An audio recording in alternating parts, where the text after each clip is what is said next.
That's true, but there's something they're not telling you. Story time from Disney. Now, if you follow me on a regular basis, you know that I used to be a cast member. That's me!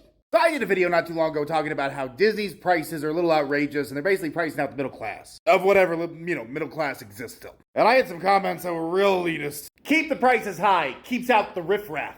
If the prices went down, everybody'd be able to go. They're already at capacity. And all I gotta say is good job.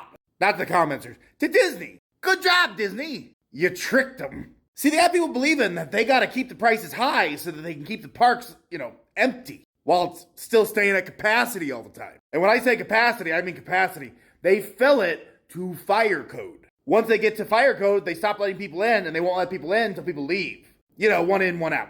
And this year, they announced a few new areas. They announced a new Monsters Land that will fill in an area that already existed. And Magic Kingdom's gonna get a Cars ride and a Villains area. And if you know anything about theme parks, you know areas like that help. When they expand the park, they get more area to put guests into. That's why large seating area shows are important at a theme park. Every 45 minutes, you're able to fill a building, and then that takes people out of the park and out of the rides. So much so that after the shows get out, you get what's called a show dump. And that's where everybody comes down the same way because they're all exiting out the same show.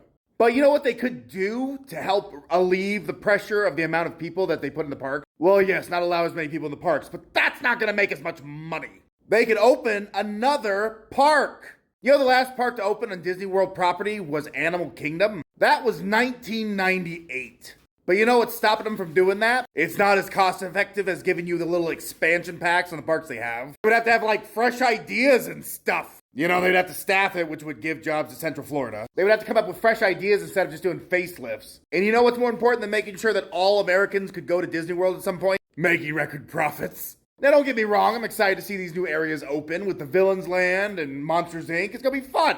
But it's been over 20 years since they opened a new park at Disney World. Do you understand how much pressure that would take off the other parks? You know how pumped we'd all be if they opened another park? But for now, all we seem to get is crumbs. And don't get me wrong, I'll make crumb cake out of it. I just feel like it's time to put a little pressure on them. We need a new park at Disney World. Not expansions on the parks that exist. A new key. Much